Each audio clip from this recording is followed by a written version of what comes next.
السلام علیکم ګرانو کتونکو، زه یم ستاسو ورور احمد ضیا احمدي او تاسو ګورئ ضیا ټکنالوژي.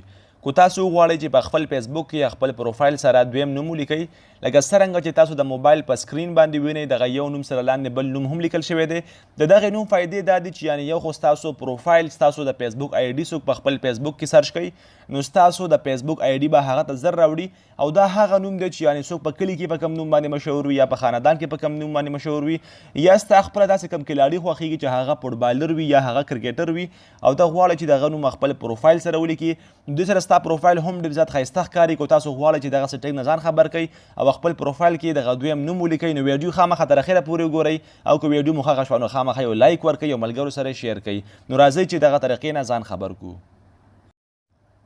کو تر اوسه مو زما چینل نه سبسکرایب کړی، چینل سبسکرایب کړئ، د بیل په نشان کلیک وکړئ، ورسره په دغه آل باندې چې زما د هرې نوې ویډیو نوټیفیکیشن تاسو ته راورسیږي.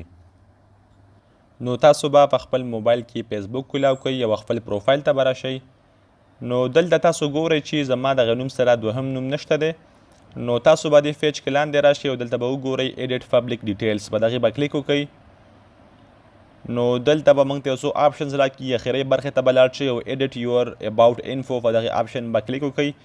نو دلته اوس تاسو کولی شئ چې دغه نوم ولیکئ او سیو یې کړئ. نو تاسو ګورئ چې دلته لیکل شوي دي ادر نیمز، ایډ ادر نیم په دغې آپشن به کلیک وکړئ او دلته اوس تاسو ګورئ چې یو څو آپشنز به راشي. نو هلته تاسو خپل نوم لیکلی شئ او بیا کولی شئ چې سیو یې کړئ خپل پروفایل کې.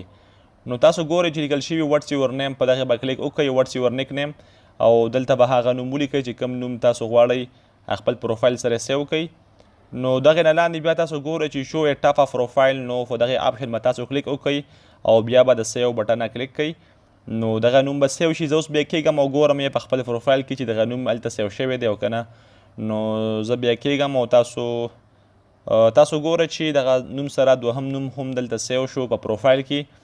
نو ډیره زیاته اسانه طریقه وه، تاسو هم کولی شئ چې دغسې خپل نوم سره دویم نوم هم ولیکئ. نو ګرانو دوستانو، امید لرم چې ستاسو به دغه ویډیو خوښه شوي. که ویډیو مو خوښه شوي نو خامخا یو لایک ورکئ او د داسې ښایسته ښایسته ویډیوګانو لپاره زموږ چینل سبسکرایب کړئ چې زموږ هر نوې ویډیو تاسو ته راورسیږي. تر بلې ویډیو د الله په امان.